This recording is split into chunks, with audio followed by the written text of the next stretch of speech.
Eloquência, originalidade, humor, intimidade. Papo de Verve é um podcast sobre conversas que conectam. É sobre conexões com tudo o que nos afeta. Profundidade com leveza nos interessa. Nossos entrevistados são pessoas autênticas, inspiradoras, inteligentes, vibrantes, donos de um brilho próprio contagiante. São gente como a gente, quase sempre anônimos, que surpreendem com sua verve única. Sou Mariana Lima, sócia fundadora da Verve, marca carioca de lingerie com bossa, e tenho o prazer de receber hoje aqui doutora Regina Barbosa, professora colaboradora do Serviço de Dermatologia da Universidade Federal do Rio de Janeiro e membro da Sociedade Brasileira de Dermatologia e da American Hair Research Society.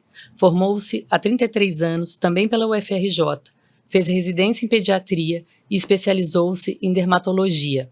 É médica vocacionada, do tipo que escolheu a profissão porque gosta de gente.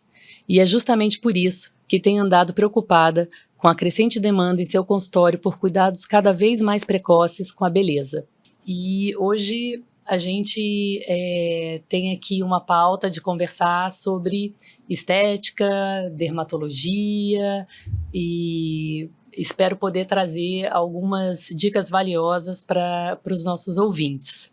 Então, gostaria de começar te perguntando como foi sua transição da pediatria para a dermatologia, o que te motivou a mudar de área e como essa experiência influenciou o seu trabalho hoje? Primeiro, eu queria agradecer a você, Mariana, pelo convite, pela oportunidade de falar um pouquinho sobre a minha especialidade, sobre medicina, né? Eu me formei na Universidade Federal aqui do Rio e fiz residência médica em pediatria e foquei, né? Eu me especializei em neurologia pediátrica, né?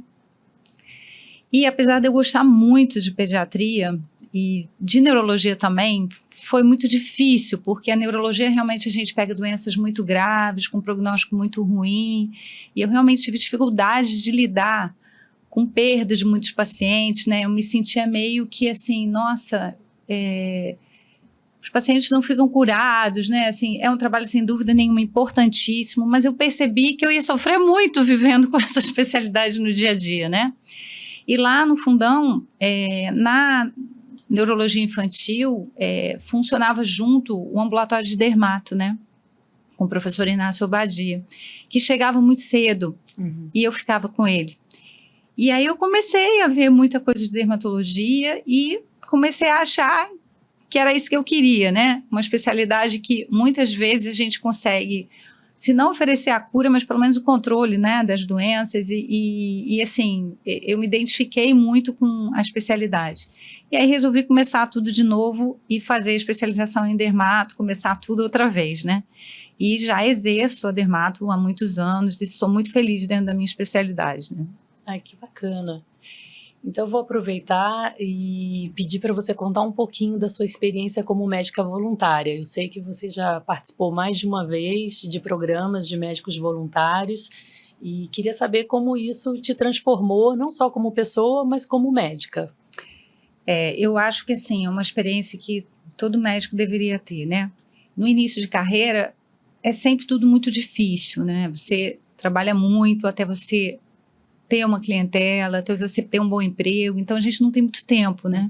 Então é aquela coisa de correr atrás de ser bem-sucedida profissionalmente, mas chegou um momento da minha carreira profissional em que, assim, os filhos já estavam maiores, a situação financeira já estava mais estabilizada, e aí eu comecei a sentir um certo desconforto, né? De assim, eu preciso fazer alguma coisa por quem não tem acesso à medicina, né? Isso sempre foi uma coisa que me incomodou muito. Eu acho que o acesso ao atendimento em saúde deveria ser para todos, e não é, infelizmente, né? Isso sempre foi uma coisa que me incomodou demais. E eu acho que a gente tem que sair da zona de conforto, né? E eu, graças a Deus, tenho uma boa casa, moro bem, moro numa cidade tranquila, meus filhos estudaram em bons colégios, fazem uma boa universidade, mas não é a realidade da maioria dos brasileiros, né? E eu sempre tive vontade de poder contribuir de alguma forma, mesmo que fosse uma coisa pequena, sair da bolha, né? Então, inicialmente, eu fui para um projeto que se chama Voluntários do Sertão, em que a gente atende em áreas de seca, principalmente do sertão nordestino. E hoje eu participo de um outro projeto, que é o Barco do Papa Francisco, que é um barco hospital que atende principalmente a população ribeirinha, população quilombola também, alguma parte da população indígena. É um barco muito bem estruturado, é um projeto muito legal, em que a gente navega pelo Rio Amazonas, em lugares diferentes, fazendo atendimento da população. E eu acho que, para mim, foi transformador, né? Primeiro, a gente entender que o Brasil não é o que a gente vive em Rio e São Paulo, né? Nas grandes capitais e tudo. Então, conhecer outras realidades de vida, né? Até questionar a nossa realidade, né? Será que a realidade da gente é boa, né? Porque eu acho que sobre alguns aspectos não é, né? Mas além da gente ter a noção dos biomas do Brasil, né? Eu adoro planta, eu gosto muito de natureza, né? E ver tudo que a gente está fazendo de errado, né? E que está colhendo as consequências, né, disso tudo, mas é muito bom como médico você sentir fazendo alguma coisa, né, porque hoje eu acredito nas pequenas coisas, eu não consigo acreditar no macro, infelizmente. Então eu faço o que está ao meu alcance, e aí me dá uma certa paz achar que estou fazendo alguma coisa, né. Muito bacana. E acho que essa sua paixão reflete nesse gostar de gente, né, assim, tem toda a parte técnica da medicina, obviamente, mas, em última instância, você está aplicando isso tudo num ser humano. Então, gostar de gente, eu acho que é fundamental para que você possa exercer, enfim, a sua profissão da maneira mais linda e eficaz também, eu acredito. E, enfim, eu acho que isso me motivou a te convidar para a gente conversar. Eu sou sua paciente também, foi assim que a gente se conheceu, e desde o início, assim, notei que você tinha um olhar menos, eu diria, sistematizado, né, para receber e acolher, acho que as minhas demandas, e acredito das outras pacientes, entender o que realmente era importante para mim dentro daquele momento ali, onde eu, enfim, vinha com um objetivo específico, mas recebi uma orientação do que fazia sentido ou não para mim. Então, assim, hoje eu sou uma mulher de 52 anos, então já passo por todos os desafios dessa maturidade, né, que enfim, representa, a gente vê os sinais dessa maturidade na nossa pele, no nosso corpo, e ao mesmo tempo um chamado para segurar essa juventude. Esse chamado, eu acho que vem, talvez a melhor palavra seria pressão, né? Vem de todos os lados, a gente vê nas redes sociais, ver as amigas, enfim, na sociedade como um todo, as pessoas muito preocupadas com a sua imagem, né? E, enfim, eu acho que por isso os números são tão impressionantes, né, dos procedimentos estéticos, né, de como as pessoas estão cada vez mais buscando algum tipo de ajuda, para se sentir bem dentro desse processo de envelhecimento. E eu queria te perguntar, assim, o que realmente faz diferença para uma pele nessa fase da vida? O que você considera, assim, que é um divisor de águas? Assim, a dermatologia é a área da medicina que a gente trata as doenças da pele, do cabelo e das unhas, né? Então, até o início dos anos 90, quando eu fiz, né, dermatologia, nos falava em estética, né? Então, na dermato, a gente estudava doença e ponto. A partir dos anos 90, começou essa questão, assim, da valorização, né, da estética, e realmente houve um boom nos últimos anos, principalmente nos últimos 10 anos, né, em que as pessoas começaram a buscar o dermatologista para tratar as consequências do envelhecimento, né? Não só para tratar as doenças da pele. E o que inicialmente começou como uma coisa legal, interessante, porque eu acho que a gente quer se cuidar, a gente quer estar bem, né? A gente quer chegar numa idade mais avançada, com uma boa aparência, feliz com o que a gente vê no espelho. Mas a coisa acabou descambando para algo muito ruim, né? Para uma cobrança de uma busca por uma juventude eterna que eu acho que é muito ruim. Inicialmente para as mulheres, né, que eu acho que nós sempre fomos mais cobradas em relação a isso, mas hoje a gente também vê um crescimento na cobrança em relação ao homem, né? Então, uma coisa é você querer se cuidar, isso é saudável, isso eu acho que é importante, você estar bem com a sua imagem, se sentindo bem com você mesma, né, olhando no espelho e gostando do que você vê. Mas isso não pode ser uma obrigação e não pode ser uma busca sem limites, né? Existe um limite do que fazer. Então, eu acho que esse limite não está acontecendo, né? Então, as pessoas estão fazendo procedimentos estéticos muito cedo, um exagero de procedimentos, com resultado estético muitas vezes, na minha visão, ruins, né? As pessoas estão se modificando e ficando com o rosto muito parecido, gastando verdadeiras fortunas, muitas vezes se colocando em situação de risco por fazerem procedimentos com pessoas não capacitadas. Então, eu acho que realmente descambou para uma coisa muito ruim. Mas eu acho que a gente se cuidar e fazer o que é necessário, né, é muito interessante. E ninguém precisa gastar uma fortuna com isso, né? Então, existem pequenas coisas que podem ser feitas e que tem muito resultado, coisas até que não dependem do médico, né? Então, assim... Como por exemplo? Você não ser fumante, você não exagerar na exposição ao sol, não estou falando que as pessoas não possam pegar sol, mas não pode ter queimadura, não pode ficar ardendo, vermelho, descascando, né? A pessoa não pode ser obesa, né? Assim, a obesidade acaba tendo uma repercussão na saúde global, mas também repercute na pele, principalmente até as pessoas que tem uma flutuação de peso muito grande, né? Então, engorda, emagrece. A pele sente, é claro, né? Mas eu acho que, principalmente, álcool em excesso, cigarro, o estresse, né? Dos dias de hoje, a dificuldade de sono, a falta de atividade física, ter uma alimentação saudável, são coisas básicas. Para a saúde como para a saúde todo, global, né? E da pele também, né? Mas você saber que produtos usar na pele em cada faixa etária, utilizar o filtro solar de forma adequada e começar a usar mais cedo, né? Não deixar para começar a utilizar quando a pele já está muito danificada. E os procedimentos têm seu lugar também, né? Principalmente quando a gente vai chegando numa idade mais avançada. Eu acho que para a mulher a menopausa é um marco muito grande, né? De mudança muito grande. Então, a pele muda, a unha muda, o cabelo muda, e realmente a gente começa a sentir uma grande diferença. Então, é claro que vai chegar um momento, o procedimento tem seu lugar, mas não é com 20 anos, né? Que é o que a gente está vendo hoje. E também, não é para fazer uma harmonização facial com 30 seringas de preenchedor, gastando um carro, que a gente vai ter um bom resultado. Então, eu acho que tem que partir da base de bons hábitos e fazer os procedimentos corretos para aquele paciente, né?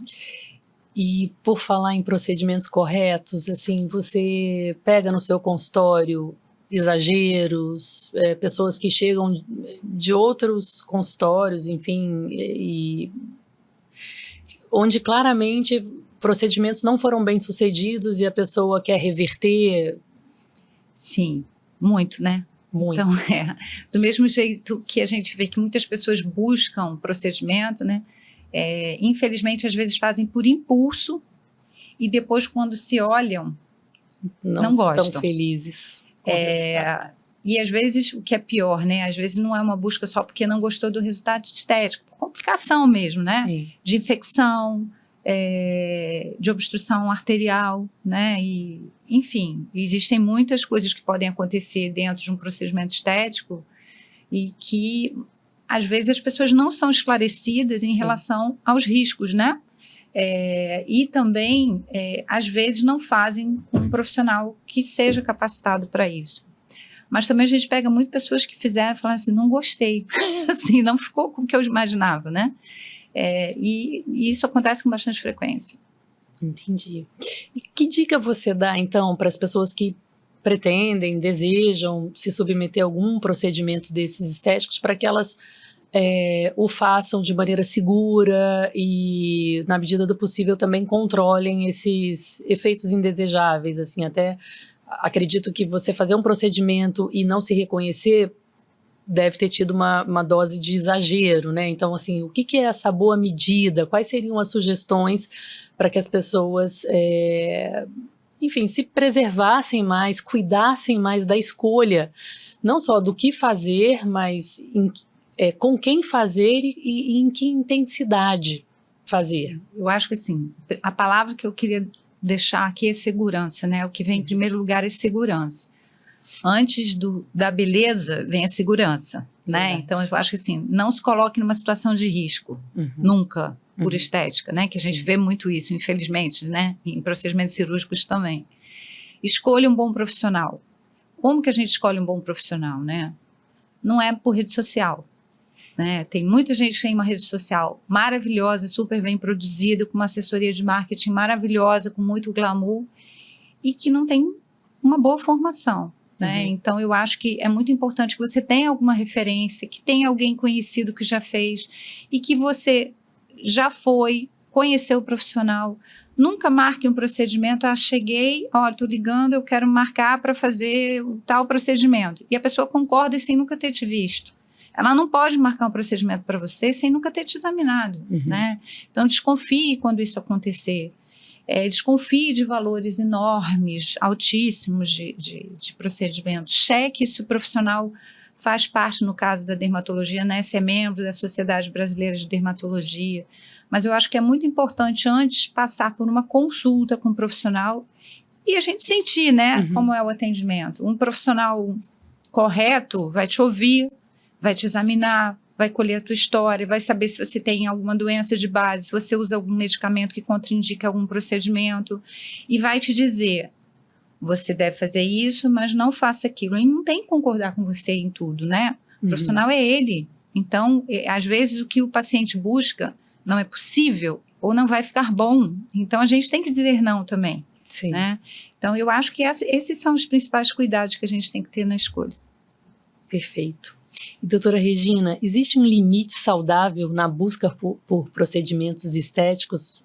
Você consegue enxergar isso quando, de repente, um paciente está pedindo uma coisa, mas que é um exagero? Como é que a gente faz para entender essa linha, né? Até onde eu estou me cuidando e tentando melhorar minha autoestima e quando eu passo? Sim, eu acho que às vezes, assim, a própria pessoa perceber que ela está indo nesse caminho, às vezes é difícil, né? Sim. Existe um quadro que a gente chama de síndrome dismórfico corporal, que é a pessoa que, assim, ela não se enxerga exatamente como ela é, né? É como o anoréxico, ele nunca acha que está magro o suficiente. Então, a pessoa faz procedimento e sempre acha que tem que fazer mais coisa que não está bom. É claro que esses casos extremos são mais fáceis de identificar, né? Sim. Mas, às vezes, a gente vê pequenas alterações, né, que você conversando com o paciente, você vai sentindo que você precisa acolher aquele paciente e dar uma segurada para que ele não caia, né, nessa coisa de não parar. Mas, na minha visão como médica, o que eu acho que é interessante dentro de um procedimento, né, dermatológico? Primeiro, a gente não pode se tornar uma pessoa diferente, rosto é identidade. Rosto conta a nossa história.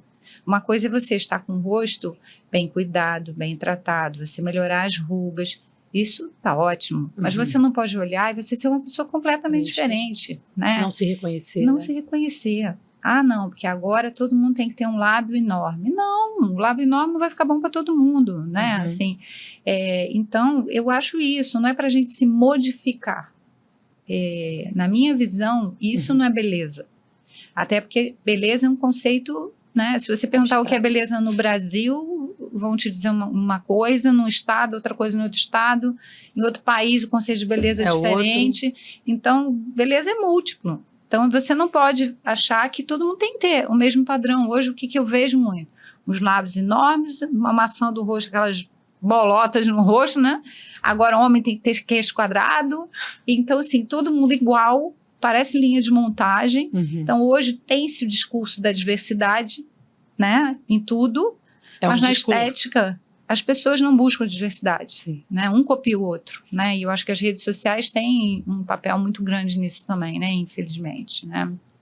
É complicado. E eu acho que isso me leva à pergunta em relação à idade, né? Que no caso aí seriam até as crianças, né? Estão começando uma rotina de skincare, obviamente levada pelas mães, e me parece um exagero, mas queria te ouvir, assim, isso acontece mesmo? Você recebe no consultório mães que levam meninas já pensando e preocupadas, né, com essa prevenção e achando que iniciar uma rotina de skincare nessa infância faz sentido? Cada vez mais isso acontece, né? Jura? Cada vez mais. E assim, o que antes já me assustava, que eram as mulheres começando a ter essa preocupação com 18 anos de idade, hoje as mães levam suas filhas com 5, 6, 7 anos de idade pedindo para fazer uma rotina de skincare, né?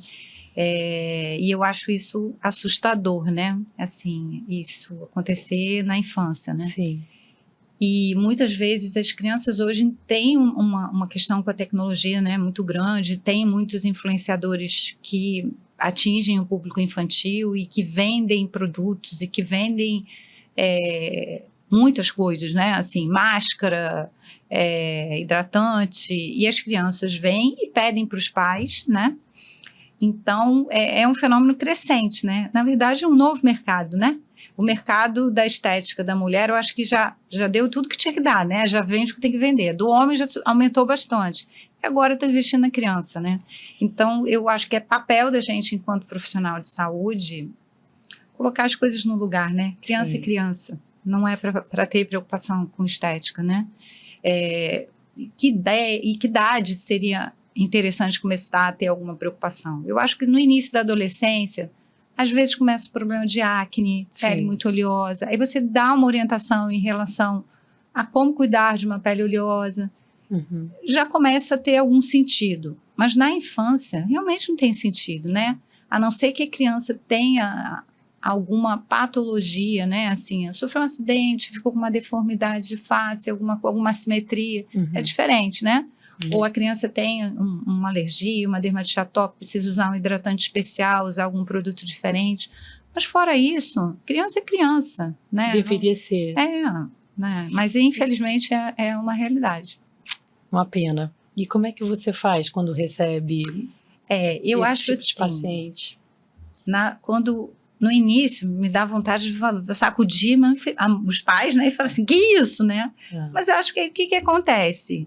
A pessoa não vai voltar e vai procurar algum profissional que vá se aproveitar e acatar e passar mil coisas. Então, eu acho que o papel do médico também, e eu acho que essa é a importância de uma consulta bem feita, porque você tem que entender o que é o seu paciente, né? E tem que acolher. E aí, eu acho que é nesse momento que você tem que criar um vínculo e até conseguir mostrar que não é por aí, né? Sim. Então, eu acho que é isso. Eu acho que também, né, às vezes os pais também sofrem uma pressão em relação à estética e ficam assim, não, meu filho não pode passar por isso, né? E eu acho que a gente tem que quebrar esse ciclo. Sim. Então, eu acho que não é assim criticar, eu acho que a gente tentar estabelecer um vínculo, né, médico-paciente e colocar as coisas no lugar, tentar ajudar os pais nesse sentido, né? É engraçado, estou te ouvindo e lembrando, eu tenho 2 filhas, né, uma que está com 13 e outra com 17. Quantas vezes elas vêm me ensinar como usar um determinado produto, né? Comprei outro dia um iluminador e aí estava passando no rosto todo. Ô mães, você quer iluminar o rosto inteiro? Não é assim que se passa. Eu falei, gente, como é que ela tem essa informação? Em especial a de 13. E aí você vê que ela tem acesso a vários youtubers, né, influenciadores que dão um monte de informação que acaba sendo verdade, né? Tudo que é repetido inúmeras vezes vira verdade, vira verdade. É uma loucura. E a gente não teve isso na nossa adolescência, né? Não existia esse canal. Então, hoje eu me pergunto, por exemplo, a Sociedade de Dermatologia pensa em fazer alguma coisa que seja em caráter de disseminar uma informação, né, para que esses excessos não ocorram, né? Porque quase saúde pública, né? Assim, política pública, uma informação que eduque a população do que realmente faz sentido e o que A é SBD mercado. publica sim, né? Inclusive, publica até bastante coisa. Uhum. Mas é muito desigual, né? Então, assim, a SBD publica pontualmente, mas o volume de informação, É muito principalmente dos influencers, de tudo, é uma coisa louca, né? E até o acesso, né? Quem lê? Provavelmente o médico. A criança mas não vai a criança ler, não vai né? ler Não isso. vai. Então, Esse assim, tipo de fonte, né? É difícil, né? Eu acho que a internet foi um grande ganho em vários aspectos, mas eu acho que a falta de uma regulamentação foi muito rápido, né? Sim. Então, eu acho que o crescimento foi avassalador. Veio muita coisa boa, mas também veio muita coisa ruim. Uhum. Então, eu acho que essa falta de regulamentação do que pode ser postado, o que não pode, quem pode postar, né? Porque as pessoas falam como se fossem grandes conhecedores, muitas vezes não tem nenhuma formação na área, né? Então, eu acho que o Instagram profissional, eu acho que tinha que ter uma regulamentação no sentido de você comprovar que você tem aquela especialização, né? E que eu acho que já iria melhorar. Mas é difícil, né? Assim, com certeza. É difícil, tanto que a gente vê aí crimes pela internet, né? Um monte de coisa, porque é difícil mesmo, né? E eu acho que isso também, esse excesso de informação e de imagem que é projetada no Instagram, todo mundo muito bonito, muito feliz, contribui para essa autoestima que está em xeque, né? Principalmente do jovem, né? Eu acho isso. Que estão mais vulneráveis. Todo mundo é lindo, feliz, rico, né? Assim, só eu que não sou, então eu vou fazer tudo que aquela pessoa faz para ver se, né? Eu fico igual. Então eu acho que para o jovem está muito difícil, né? Eu acho que nunca os consultórios de psiquiatria estão lotados de jovens, um índice de depressão altíssimo. Transtorno de ansiedade altíssimo, suicídio, né? Porque eu acho que esse mundo da comparação, né, é complicado, né? Sim. E eu me pego pensando também na questão do que nós, enquanto sociedade, aí falando da sociedade brasileira, né, estamos construindo, quando, assim, a valorização do corpo e da beleza e da estética, né, assim, é o principal capital. Assim, pouco se valoriza, assim, não tem um capital intelectual, um capital, assim, não é tão valorizado, né, na nossa sociedade. Então, assim, daqui a 10, 20, 30 anos, que sociedade, né, que população vai ser essa? Porque todo o holofote é para embalagem, mas o conteúdo... E aí, por isso, talvez, né, cresce muito a demanda para os procedimentos estéticos, mas também pela psiquiatria, pela psicologia, quando as pessoas se dão conta, né, de um adoecimento, enfim, se dão conta que não estão dando conta, né, e que talvez, acredito que você consiga perceber quando uma paciente chega pedindo um procedimento, mas que, na verdade, ele pouco vai fazer para, eu acho, melhorar ou resolver uma falta que está em outro lugar, né? Não necessariamente... A satisfação vai vir para aí, né? Exato. É uma busca de uma satisfação pessoal que, na verdade, não é pela aparência, né? Não. Às vezes, o buraco é mais embaixo, né? Por isso, essa coisa do bom senso, né? Assim, como a gente começou... pontuando aqui no começo da nossa conversa, não é que não seja bacana a gente procurar esse autocuidado, melhorar o que dá para melhorar, né? Assim, tá cada vez mais assim em harmonia com esse corpo que vai nos levar até o último sopro, né? Assim, é o único que vai nos acompanhar até o final. Então, é claro que a gente precisa cuidar dele, né? Mas esse cuidado não pode... Eu acho, sei lá, quando a gente perde a mão e acha que toda a solução, né, está nessa... Assim, nós vamos perder, a minha impressão é, a corrida contra o envelhecimento, a gente vai perder. Porque é inexorável, vamos envelhecer. Então, até porque a gente está vivendo mais. Estamos vivendo mais. Então, assim, como achar um caminho para que a gente abrace esse envelhecimento de uma maneira mais saudável. Eu acho que quando chega um paciente novo para mim, né? Primeiro, tem que ouvir, né? Sim. Então, eu tenho que entender o que ele não gosta nele mesmo, né? E geralmente a pessoa chega e informando o que ela não gosta e já muitas vezes falando assim, eu tenho que fazer isso, porque hoje a informação é muito grande, né? Sim.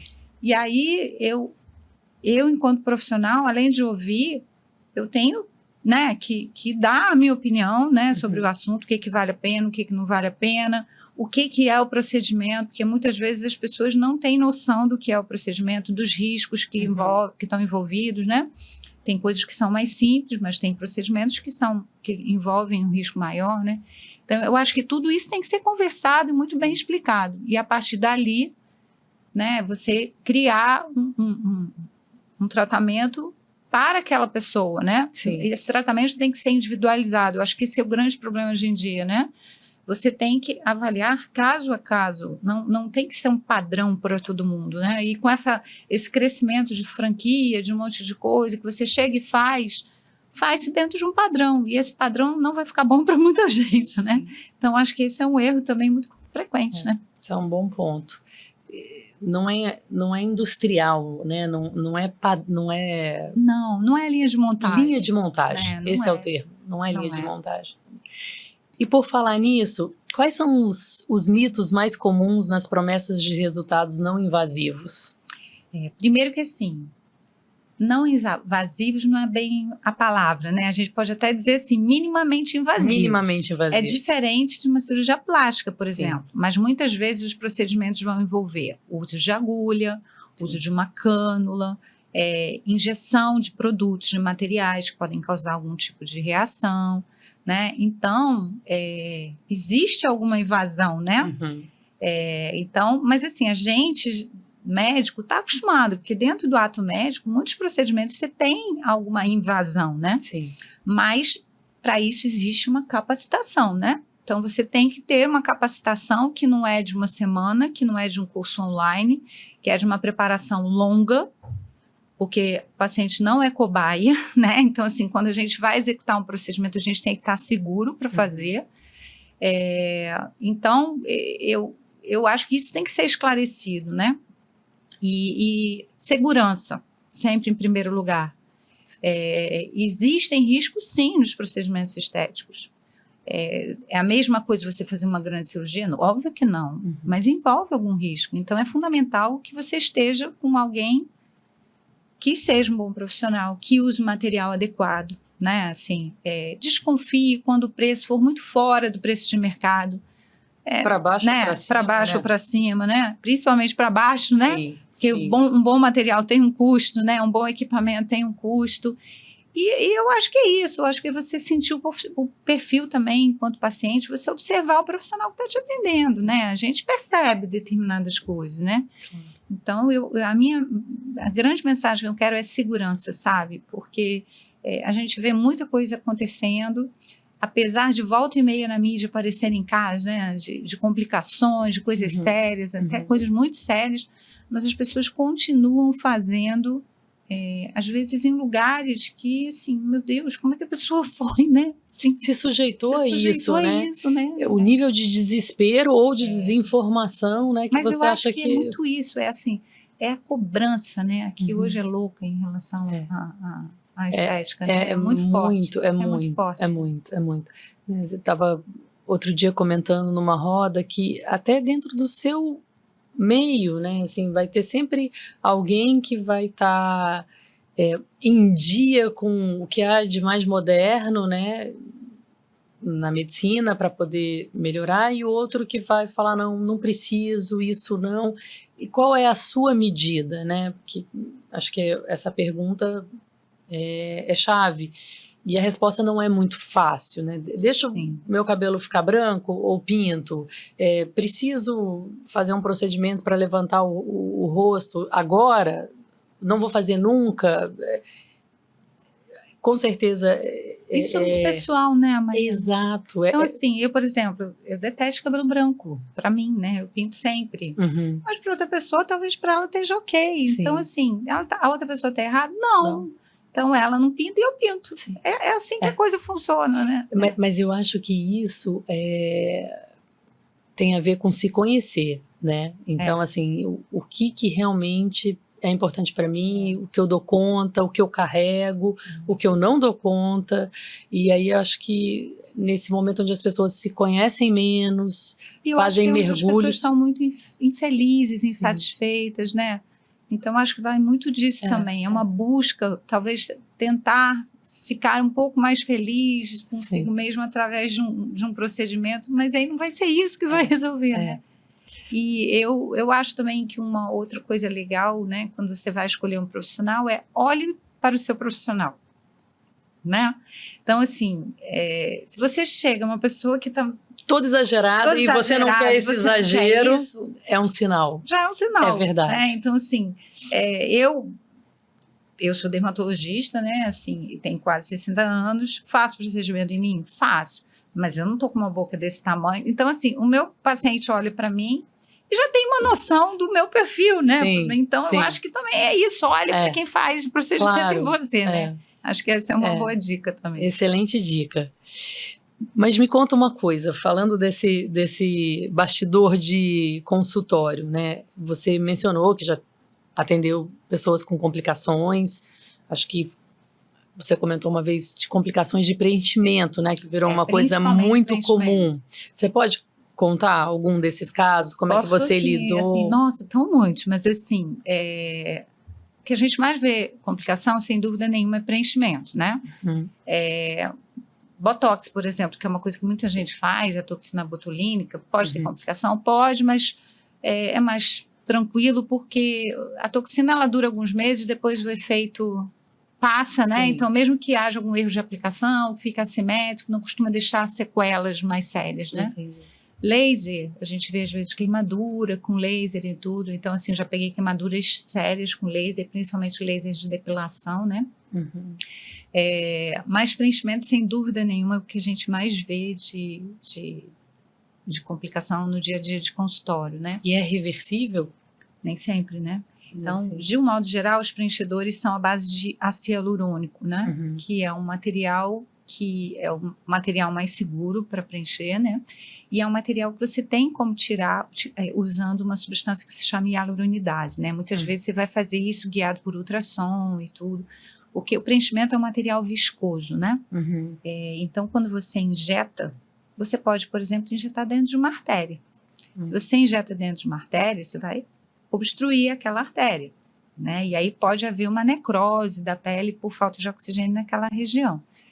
Então, por obstrução arterial, por exemplo, é uma coisa mais séria que você vai ter que levar o paciente para o hospital. Muitas vezes você vai ter que fazer a retirada, injetar o material para degradar o ácido hialurônico. Quando você não tem uma oclusão arterial, que o paciente só não gostou do resultado estético, é mais tranquilo, né? Mas você vai usar uma substância para degradar aquele material e reabsorver mais rapidamente. Mas quando você tem oclusão arterial, por exemplo, já é uma coisa mais complicada, né? Um erro na técnica em que você tem uma contaminação e que possa fazer uma infecção. O ácido hialurônico é um material caro, né?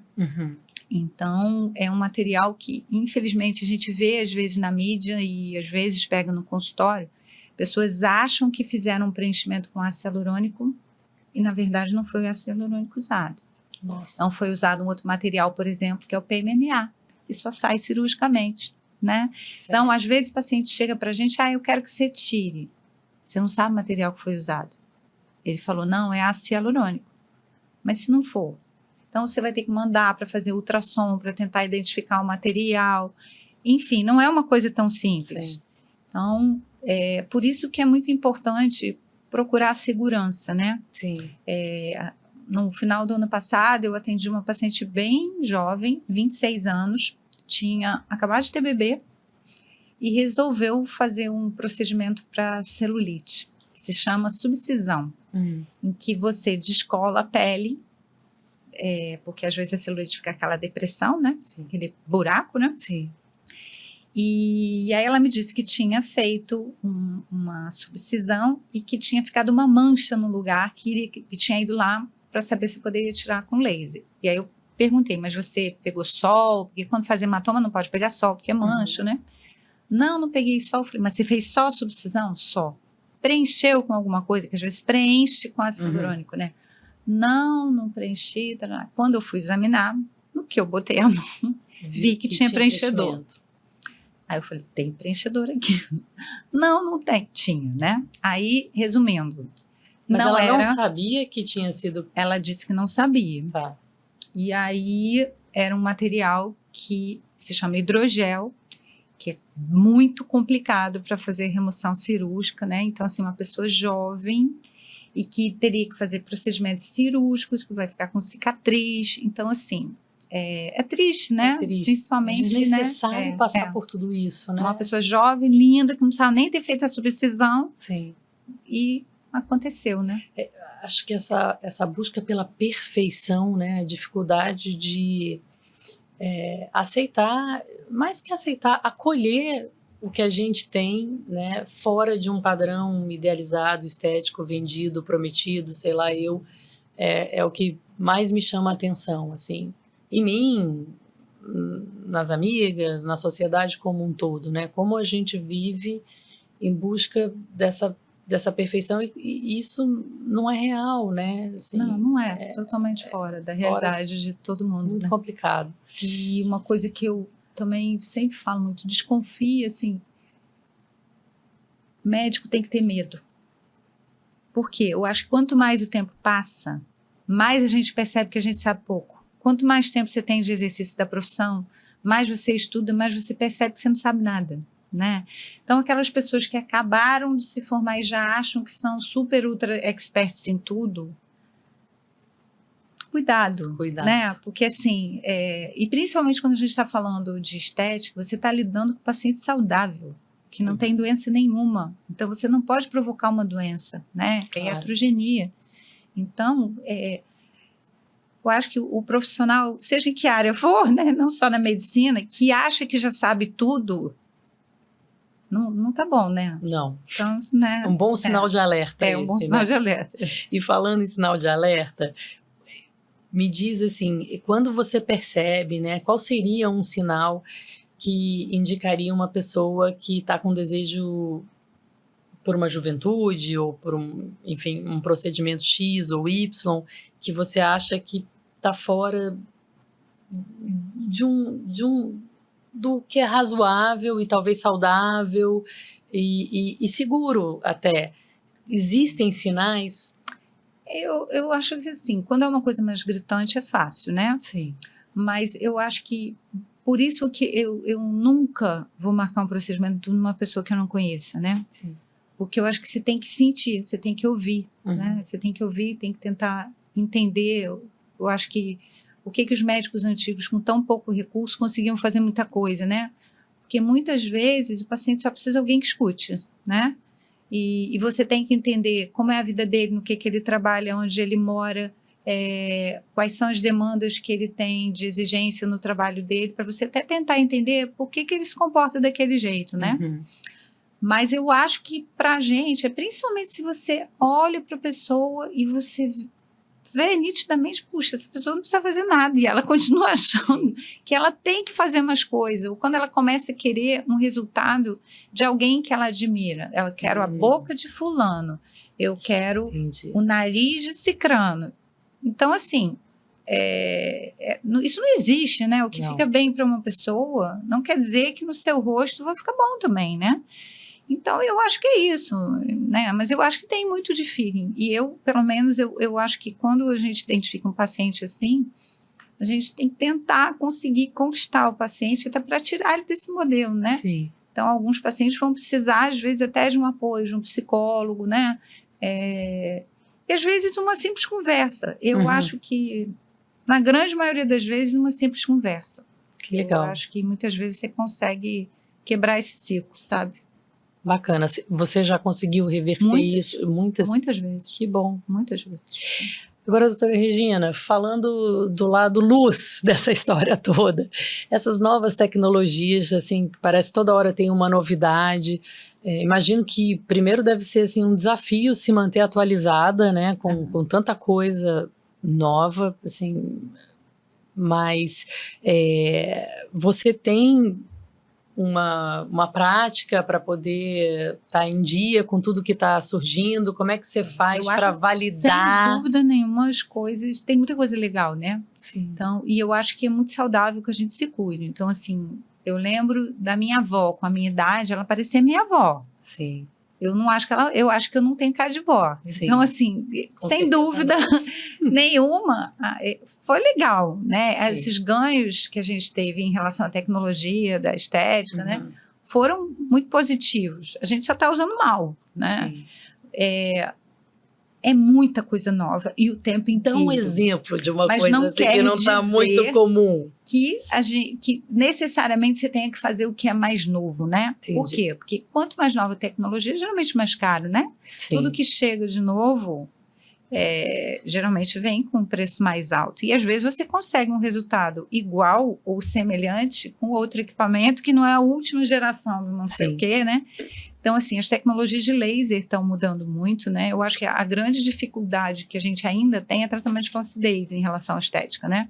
Então, acho que a gente ainda deixa a desejar, mesmo usando bioestimulador, ultrassom microfocado. Então, a gente está vendo um crescimento de máquinas nesse sentido. Sim. Acompanhar isso tudo não é fácil, tá? E também, nem sempre você vai ter todas as tecnologias disponíveis, né? Porque alguns equipamentos, assim... Você depende, por exemplo, eu moro em Petrópolis, né? E você sabe, né? Sei. Então, assim, você tem que entender também a demanda do lugar onde você mora. Sim. Então, assim, tem equipamentos que eu gostaria de ter, mas eu sei que eu não vou ter demanda para isso lá, né? Então, não necessariamente você precisa usar o que é de mais moderno em tudo. Assim, você pode conseguir um resultado muito parecido ou igual com equipamentos que já têm um pouco mais de tempo, né? E também, às vezes, é um equipamento até que o profissional já tem mais experiência de uso com aquela máquina e tudo, né? E ele trabalha melhor aquela máquina do que um equipamento que acabou de chegar e ele está começando a se familiarizar. Mas, sem dúvida nenhuma, os lasers estão ficando cada vez melhores e os tratamentos para flacidez estão evoluindo bastante, né? Os preenchedores, eu acho que hoje... A gente domina muito a técnica de preenchimento, mas a gente está vivendo essa época do over, né, do preenchedor. Por mais que o profissional seja capacitado, o preenchedor pode ter complicação. A diferença é que quando você está com um profissional capacitado, ele sabe resolver. Essa é a grande diferença, né? Então, mas eu acho que as técnicas de preenchimento evoluíram muito nos últimos anos. Toxina botulínica não é uma coisa nova, né? Desde dos anos 80, mas eu acho que hoje o resultado é muito mais natural, né? Antes era aquela coisa que você olhava e fazia, ih, é botox, né? Eu acho que hoje, sim, quando bem feito, é uma coisa bem mais natural. E vem, assim, não tem fim, Mariana, é enlouquecedor, porque você tem que estar o tempo inteiro, e além disso, para a gente, né, da área médica, você tem toda a parte das doenças, que também muda muito, né? Então, assim, eu acho que tem profissionais de dermatologia que só fazem estética, não é meu caso, né? Sim. Eu tenho um perfil clínico grande, né? Mas eu acho que mesmo quem faz só estética...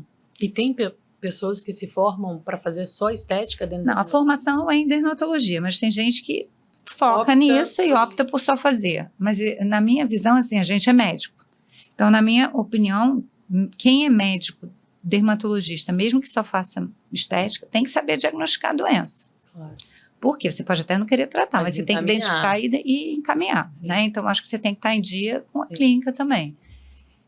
E esse eu acho que é um grande problema hoje em dia da estética feita por profissional não médico, né? Então, de vez em quando eu pego alguns erros, como por exemplo, eu atendi uma paciente que estava tratando manchas no rosto, com um diagnóstico por um profissional que não era médico, de melasma, que são aquelas manchas que dão muito na gravidez, e a paciente tinha lúpus, entendeu? Então, assim, e aí faz um procedimento estético num paciente que tem uma doença que tinha que estar tomando remédio, né? Então, assim, isso não pode acontecer. Então, eu acho que o médico que lida com estética, mesmo que ele não queira tratar doenças, ele tem que saber diagnosticar. Sim. E eu acho que a questão do não médico, às vezes, fazendo que, às vezes, acontece esse tipo de problema. Então, acho que o profissional não médico também tem que estar atento a essas coisas, né? O não médico e os médicos que estão vindo, né, assim, isso é um outro tema, né, assim, a quantidade de faculdades de medicina que a gente tem hoje, que a gente não tinha antes, e fica sempre aquela pergunta, qual é a qualidade desse profissional que vai sair ali do outro lado, né, assim, na medicina não tem o equivalente a uma A ou B, né, pro profissional de direito. De validação, né? Não, de validação, por enquanto, por né? enquanto. Mas eu fico pensando assim, é tanta gente, eu vi algum dado que hoje a gente tem mais faculdades de medicina do que os Estados Unidos têm. Muito mais. É muito mais. E assim, isso é um fenômeno recente, né? Uhum. Principalmente de 10 anos para cá, aí ficou um período que não estava abrindo, agora abriram várias novas, né? E sem dúvida nenhuma, tá muita gente ruim entrando aí no mercado, muita gente não fazendo residência médica, não fazendo uma especialização reconhecida pelo MEC, né? Então, eu acho que o nível, não acho que seja só na medicina, não, acho que é geral. Né? Mas eu acho que infelizmente, está entrando muita gente ruim no mercado, sabe? É um problema que eu não sei qual é a solução. Um profissional que não é, né, o top, o mais gabaritado, sei lá, na área de administração, o erro dele, no máximo, vai ser financeiro, né? Assim, eu acho que na saúde isso fica muito... Na saúde pode ser desastroso, muito mais complicado, né? Pode não ter conserto, né? Isso é o que, enfim, preocupações para o futuro, mas é uma pergunta, né? Assim, como é que a gente vai lidar com esses médicos que, enfim, talvez... Eu, sinceramente, não sei te dizer. Eu não sei. Né? Eu acho que assim, graças a Deus, eu acho que sempre vão ter profissional bom, né? Claro. Mas eu acho que as coisas vão ficar mais difíceis, sem dúvida. Óbvio que a gente... Não é uma questão de elitizar a profissão, né? Mas, assim, quem tem desejo, que tem a oportunidade de estudar... E que a gente tenha bons cursos de formação. E que a gente consiga validar esses cursos, né? Assim, que seja uma residência, uma prova, né, que diga que não, esse profissional está apto a... E imagino, como em toda profissão, depois no atendimento, né, que você vai... adquirindo mais experiência, mas, de novo, o médico... Mas eu acho assim, a residência médica é fundamental. É fundamental, mas ela não é necessária, assim, você obrigatória. Quando se forma, você é médico, né? Mas mesmo sem a residência? Você é médico, mas você não tem título, assim, você não é um clínico geral, você não é um geriatra, você não é um cirurgião, você é médico. E pode exercer a profissão. Mas a gente sai muito cru, né? A verdade é que a gente, depois de 6 anos... A gente sai com muito pouca experiência. Então, a residência é a hora que a gente realmente não é conteúdo só teórico, né? É muita prática. Então, e com supervisão. Né? Então, não é aquela coisa que você terminou e aí você vai lá atender... No risco. Então, eu acho não, tenho certeza que a residência é fundamental. É fundamental. Concordo. Né?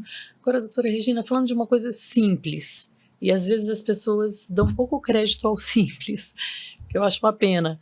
Mas alimentação, por exemplo, qual o papel da alimentação nesses resultados todos, né? Assim, da gente envelhecer melhor, ter uma pele boa, mesmo na maturidade? Você acredita que a alimentação tem um papel importante? Eu acho que a alimentação tem um papel importante na saúde como um todo, né? Isso é uma das coisas básicas, a alimentação, uma alimentação saudável, né? Sim. E hoje a gente vê uma coisa também muito esquisita, que é assim, todo mundo tem intolerância a glúten, todo mundo tem intolerância à lactose, enfim, aí suplementa não come um monte de coisa, suplementa 500 vitaminas e não come, né? Então, assim, isso é esquisito, né? Então, eu acho que a gente tem que ter uma alimentação saudável, que é o nosso combustível, né? Sim. Então, para o corpo funcionar direito, a gente tem que ter uma alimentação adequada, né? Então, mas tem estudos relacionados à alimentação e à dermatologia? Tem, mas tudo, né? Na verdade, para o corpo funcionar direito, a gente precisa de combustível, né? E quem gera o combustível, quem gera a energia é alimento, né? E eu acho que isso é um passo também fundamental para a saúde da pele, para a saúde do cabelo, saúde da unha, né? Beber muita água é mito ou é verdade em relação... Tem que beber bastante água, mas assim, muita gente fala assim, não, eu tenho que hidratar a pele e vou beber bastante água. Não é só hidratar ingerindo água.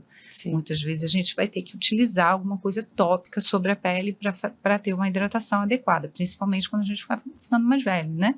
Que a tendência da pele é ir ficando mais ressecada com o passar da idade. Então, beber água, sem dúvida, é importantíssimo, mas também não é o suficiente. Vai ter que complementar, né? Entendi.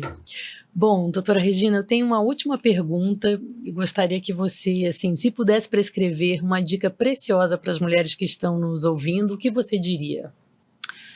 Primeiro, que a gente tem que se gostar, né? Então, assim, antes da opinião de qualquer pessoa, é a nossa. Quando a gente está feliz com a gente mesmo, o resto é secundário, né? Então, eu acho que se você se gosta, você é mais lúcido nas escolhas e mais crítico, né, em relação ao que vem de fora, né? Uhum. Então, a beleza não pode ser o principal objetivo da vida, porque beleza passa para todos, ou você morre cedo, é outra opção, né? Mas eu acho que, sim, ela não pode ser o objetivo de vida principal e único das pessoas, porque é transitória. Né? Então, assim, por mais procedimento, por mais plástico, por mais não sei o quê, por mais creme, mais laser, não adianta, passa. E se você não aceita isso, é pior. Né? Então, assim, uma coisa é você querer se cuidar, isso é ótimo, mas você achar que você tem que ter cara de 20 anos aos 60, isso não é possível. Né? Então, assim, e aí você fica infeliz, porque você nunca vai alcançar essa meta, né? Irrealista. Você nunca vai chegar no que é o ideal para você. Uhum. Então, eu acho que a gente tem que se gostar, tem que envelhecer bem, tem que ter outros interesses, né? Assim, eu acho que falta isso também, né? Assim, eu acho que a gente tem que ter outros interesses na vida, tem que ter outros focos, a gente tem que olhar para o lado, né? Eu acho que tem que sair um pouco do individual e olhar para o entorno, né? Que eu acho que falta muito hoje. E eu acho que a gente tem que se cuidar, sim, mas entender que isso não é a única coisa da vida, né? Assim. Maravilhoso, doutora Regina. Te agradeço, foi ótimo bater esse papo com você.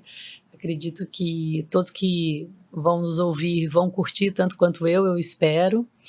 E tomara que a gente tenha outras oportunidades para conversar mais sobre esses assuntos que não se encerram, né? Eu acho que como a nossa sociedade está em movimento, as tecnologias estão vindo, a cabeça das pessoas está em movimento, a gente vai estar sempre atualizando essa pauta. Então, eu que agradeço o convite e queria, se você me permitir, só falar assim, uma coisa que eu sempre falo, dermatologia não é só estética, dermatologia é uma área da medicina que é super importante, a gente tem doenças gravíssimas, seríssimas, e hoje eu vejo assim que estão faltando dermatologistas clínicos, né?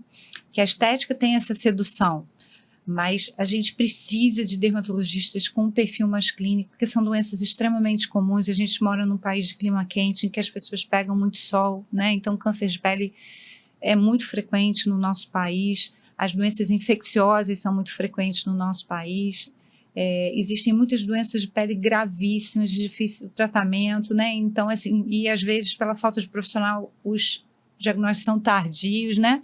Então, assim, dermatologia é muito amplo, né? E são doenças que castigam muito o paciente quando são mais graves, porque e aí a gente passa pela estética, porque a doença de pele os outros veem, né? Se você tem um problema no coração, você conta para quem você quer. Agora, se você tem uma doença que os outros enxergam, que esteticamente comprometam, né? Que às vezes comprometem esteticamente também, o paciente sofre muito, muito mesmo, né? Então, eu acho que a gente tem esse papel também de brigar por médicos que têm uma formação clínica, né? A gente não pode focar a dermatologia só na estética. Eu acho que eu sou apaixonada pela minha profissão, assim, né? Eu adoro o que eu faço. Claro que tem dias que a gente está de saco cheio, às vezes atende uma pessoa chata, né? Assim, tem dias bons, dias ruins, mas assim, eu não faria outra coisa, né? E eu acho que é isso, a gente precisa de dermatologistas clínicos, falta, né? Ótimo alerta. E é isso. Se você gosta de trocas profundas e divertidas e sabe que nada é mais sexy do que nutrir a alma e a cuca, inscreva-se no canal, ative o sininho e compartilhe. Até o próximo Papo de Verve.